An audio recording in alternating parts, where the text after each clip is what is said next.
Hi, in this video I'll be going over some of the toys I had as a child. This is an action figure from the cartoon series Skeleton Warriors. I don't have the accessories that go with him, such as the weapons and anything else that he may have had, and he's missing one of the shoulder pieces. Other than that, it's in very good shape. I don't remember this character's name, but he was the leader of the bad guys in that series. His arms move up and down. This one moves a little bit better than the other one since it's missing that one piece. There's a skeleton head in the middle of his chest that rotates 360 degrees. And the legs move in and out. Rotates side to side, and his head moves directionally. On the back side, you have the cape, the gray and the black hair, and this is dated for 1994 from Playmates Toy. And again, this is a character from Skeleton Warriors. Here we have a Tiger handheld game called Karate King.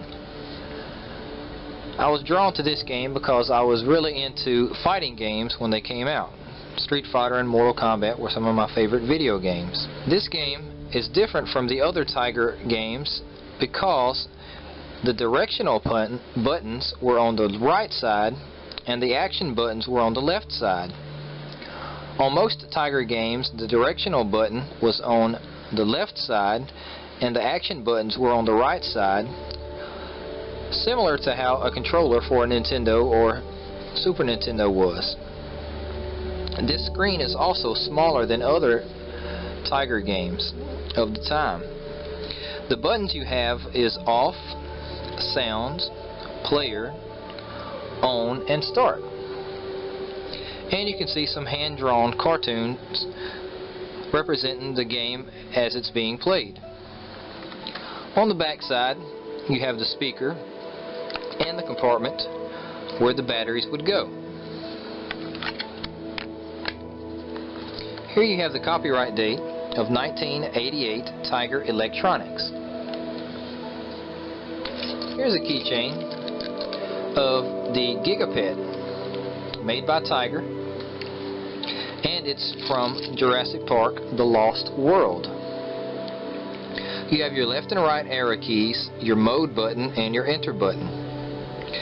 This particular model was for a baby T-Rex. On the back side you have a transparent view of where the batteries would go and some of the electronics inside of it. Here's just a collection of wristwatches. None of these are really working right.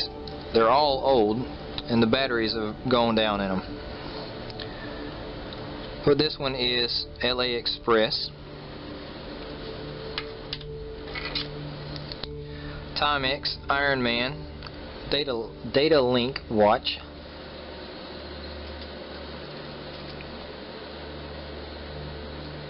Another Timex Ironman. This one had the Indiglow on it, and you can tell from the wear and tear I used the buttons quite a bit. My Mortal Kombat watch. I was a big fan, and still a big fan of Mortal Kombat series. You raise up the dragon, and you see that you have the Mortal Kombat, and it displayed the time. On the watch you had Mortal and the Mortal Kombat Dragon, and then Combat and the Mortal Kombat Dragon. And on the back side you have the copyright date of 1992 Midway Manufacturing Company. This is a watch that came out of a Burger King's kids meal. It's from the Rugrats. I don't remember any of the Rugrats names, but there's a girl and then there's a girl, so this may have actually gotten into my toy collection accidentally because it's not something I would have kept or been interested in.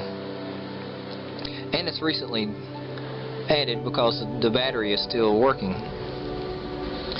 Here's an action figure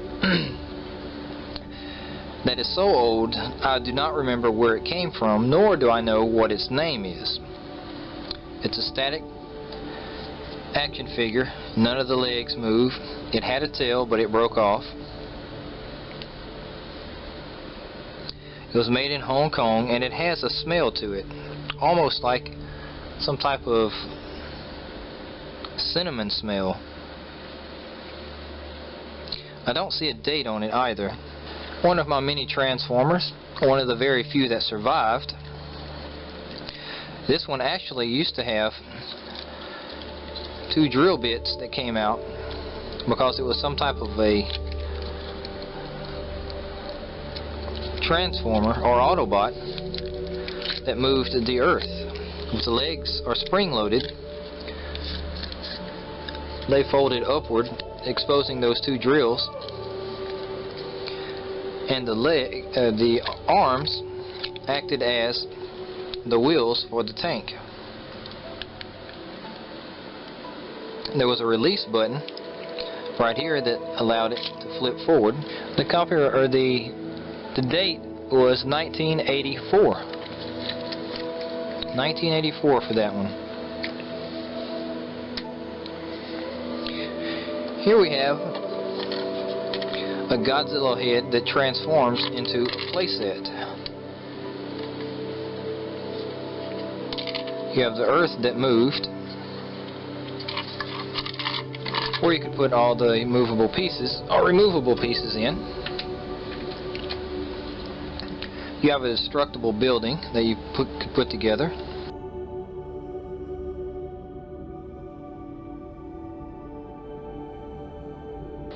And you have Godzilla and Mecha Godzilla.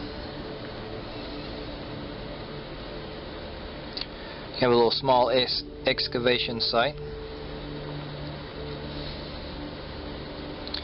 And you have an aircraft.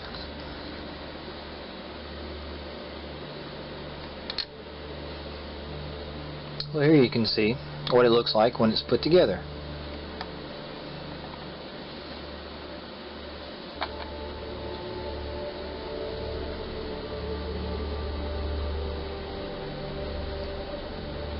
And this was popular during the time when Polly Pocket and some type of Max character, I forget what the guy's version of Polly Pocket was, but I had 2 sets of this. I'll slide that one over and I'll show you the next one. Mighty Max, maybe that was the name of the playset for the boys.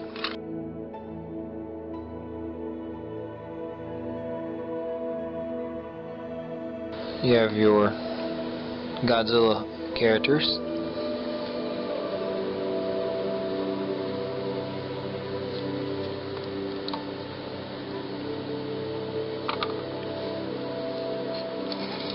And that's what they both look like once they've been put together. Here I have some more Godzilla pieces. These particular pieces all came from these eggs. This is the only egg that I have, and I can't remember which one of these went in this egg, but if I judge by the color, I would have to say that this was the one that came out.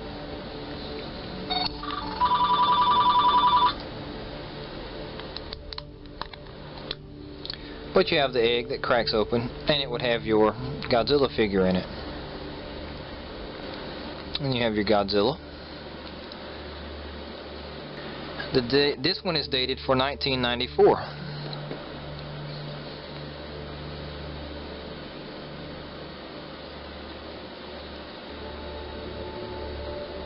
This one is dated for 1994. So that's probably when all of these figures are dated.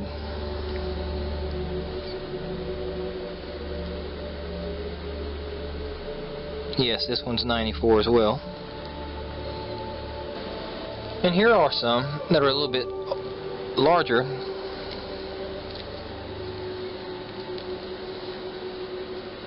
I'm looking for a date. But here you have Godzilla. And I forget this character's name. And it looks like his arms are stuck in one place, as well as his tail. Even though it looks to be a 2-piece, it does look like it's permanently in place. And I can't see a date on any of these.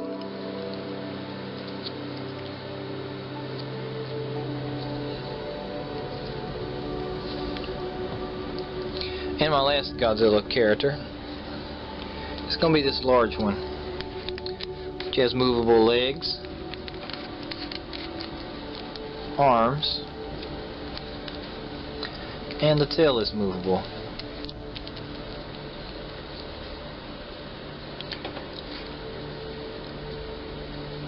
And this is one of the very first Godzilla toys, because you can tell the difference in the design on the scales between the two. This is a newer model, and this is one of the older original models. Another Transformer that I had, a car. You can tell the wear and tear. The rubber tires are missing, but if it will transform, we have the legs folding into the feet.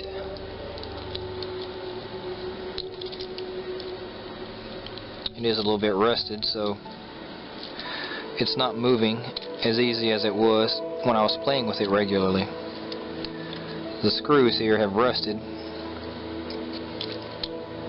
but if you can use your imagination, this button presses up and it shows the head. His arms pull out and they come forward.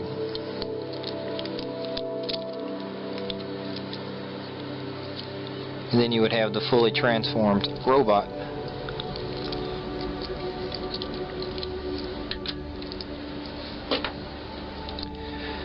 This was a helicopter.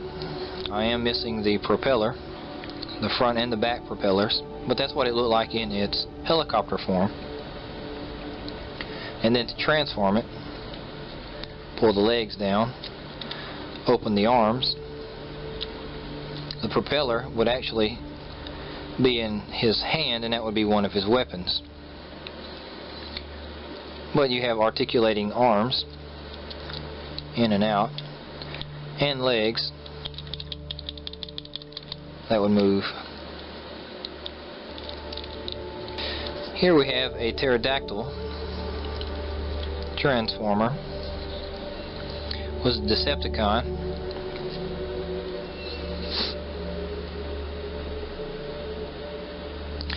And it is dated for 1987.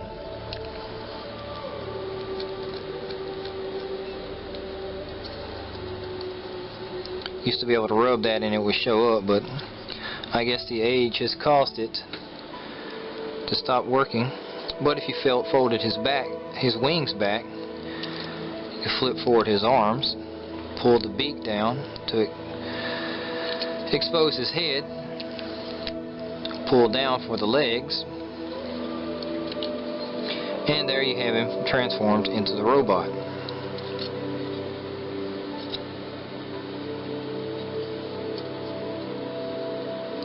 That's actually a snake that goes on the Yoda action figure from the original series of Star Wars. And this is from my original collection of Star Wars. He did have a saddle, but it is missing. That's where you push down the character, or push down his back, and the character could ride in it, ride in his back, even though these are two totally different franchises and from totally different eras in time.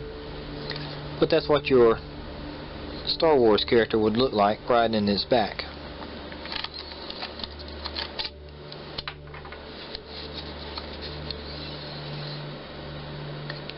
And this is dated for 1979. It held up pretty good. No bad damage. A little bit of scratching of the paint, but that's just proof that it was being used. I have no idea what this is, other than it looks like an alien shell fish. I don't have a date for it, but I can remember this being some of my real early toys.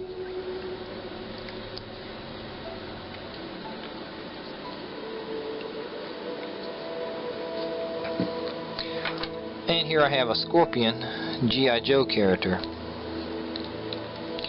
I did have his harpoon, but it's not in the box, so it may be lost. But he moved just like the G.I. Joes of the time. Arm up and down. 360. This arm is spring-loaded to simulate him throwing his harpoon. Move up and down. His head moves side to side. Limited. Hip movement. His knees moved. So he was able to do some of the moves of the video game with a side kick. He had a cloth ribbon that came out of the side, but I tore it out as soon as I got it because it just wasn't part of the Scorpion character's look.